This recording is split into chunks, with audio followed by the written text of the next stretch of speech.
Hey guys, Levi from the Rag Company, and in today's video, we are going to be pushing the limits of Optimum No-Rinse.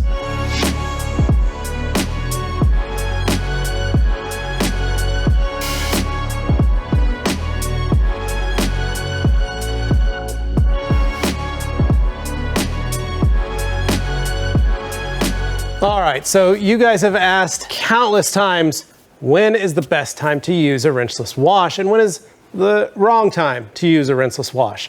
Well, we thought we'd make a video showing you exactly what a rinseless wash can do. Now, to many of you, this truck is beyond a rinseless wash's capabilities, but I will tell you that I've washed numerous vehicles like this in my garage using only O&R. Now, in many cases, you know, I've had to bust out a pressure washer. In many cases, I've had to use a degreaser or a pre-cleaner or an APC or something to clean the surface. And in many cases, I've also used a waterless wash to help break down a lot of the dirt prior to washing. But in this video, we're only gonna be using Optimum No-Rinse at the 256:1 dilution. We've got it in a bucket. We've got an ultra black sponge as well to be able to make that happen. And we're using O&R in an IK Multi-Pro 2. Now, all I did was fill this up in the bucket, pump this sucker up, and what we're gonna do is literally wash this panel and try and rinse off a lot of this heavy dirt. The key to this product is to be able to rinse a lot of that off in your garage or in an enclosed area without using a hose or a pressure washer or something to get that off, especially when you don't have access to water. Now, I would say that this is a skill you should try to learn. I know a lot of people don't like rinseless or don't like waterless washes and just want to stick to using a pressure washer. Well, what happens when your water freezes in your house or water freezes in your garage or water freezes at your business? That happened to me. One year while I was in business, the water actually froze going into my shop. And so I didn't have a way to wash cars. What did I do? I went down to the grocery store, picked up a ton of distilled water, and I washed cars out of a bucket using O&R so that I could at least keep working for the day and make some money while the city tried to unfreeze my lines. So, that being said, it's a good skill to learn. Now, O&R can be used just like a normal soap and water wash. The difference is we're replacing the actual water with O&R. And the reason for that is twofold. O&R can encapsulate dirt. It can also emulsify dirt. It has active ingredients that not only bear hug that dirt and create an ionic cushion for that dirt to sit inside, but it also starts breaking down that dirt and making it smaller and smaller and smaller, thereby making it easier and safer to remove from the surface. So let's get started. We're gonna take our IK sprayer. This has been pumped up so that it literally is at its max. I'm just gonna spray this, and what you're gonna see is I'm spraying this surface down and I'm trying to rinse as much of this off as I possibly can.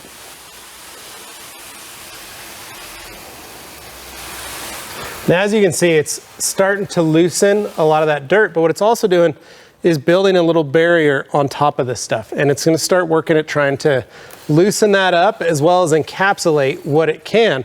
But you can see these bigger pieces are starting to make their way down the body of the vehicle. Now, what we'll do is get a good first kind of coat, so to speak. And you can use any type of sprayer. You can use any of these IK pressure sprayers. You could pick up a garden sprayer.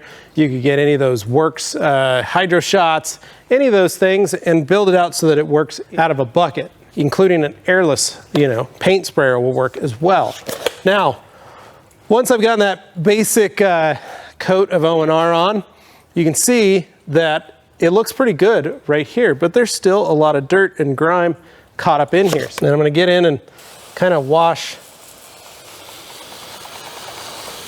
Now, as you've noticed, as I've been spraying, that O&R is already starting to do its job. It's already starting to encapsulate, it's already starting to emulsify a lot of that dirt. All I'm trying to do is get the heavy top layer of dirt and grime off, because I'm gonna come back in and I'm gonna start washing. We already hit this with a light. We took a Scangrip to this so we could see exactly what it looked like underneath. I'm not gonna say that it's not gonna scratch, because I can't guarantee that it's not gonna scratch. What I can say is I'm doing everything in my power to make sure that this doesn't scratch and doesn't harm the surface. There's a good possibility, a lot of washing and different types of chemicals, you're gonna need another chemical to help break this down. But in the years that I've been using Optimum No-Rinse, I've been able to work on projects just like this with very limited tools and still come out with really, really great results that make my customers happy. So as we all know, we like to wash top to bottom. And the reason for that is, well, obvious. Top of the truck is much cleaner than the bottom of the vehicle. So the way we're gonna do this, I've got that UBS sponge, the ultra black sponge, sitting here, ready to rock and roll in my O&R. And the reason I like the UBS, it's ready to go out of the package. You can reuse it many times and you can easily rinse it out. Now I could have a secondary bucket with O&R in it so that I could rinse out this sponge, but I'm not going to. We're gonna go one bucket and we're gonna see what we can get. Now the key to this is to leave it to where it's just dripping. It's just got enough liquid in it. And using no pressure, we're gonna run this across the truck and clean our surface. I like doing it in the same direction, linear strokes, so that I know what I'm getting. You can also flip the sponge, but as you can see, just in that first pass, what we've got a couple little pieces of dirt, but they got lifted up and pulled into the sponge. Do our next pass, flip the sponge. So you don't have to just use a UBS. You can use multiple towels. You can use multiple chenille mitts. Whatever you're comfortable with using to do this type of wash, you totally can get away with it. It's not gonna hurt, it's not gonna harm. Whatever makes you feel the most comfortable is all that really matters, because for some of you, this might be a new process. But I'll tell you, there's no wrong way to do it. Key is just take your time, don't use any pressure. If you feel like you're scratching, you probably are. So make sure you do everything you can to limit that. As you can see, I'm flipping my sponge so that I'm using a different side, and then I'm taking my sponge into my water and rinsing it out. Now you're probably going, oh man, you're just making a big mucky mess in your bucket.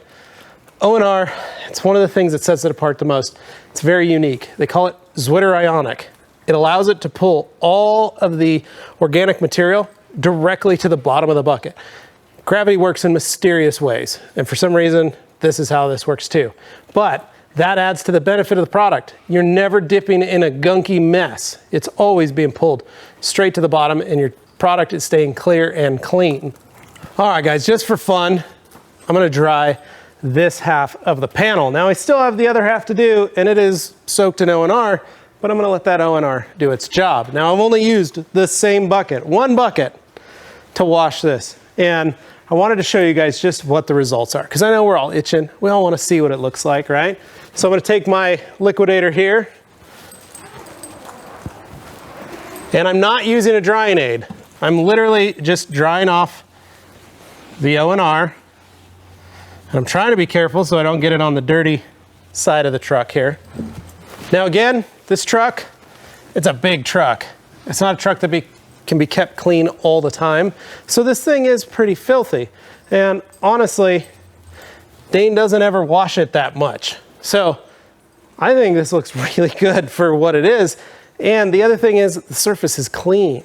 All right, so I'm gonna take my light. You guys saw the before video of what this thing looks like in the dirt and the pre-wash.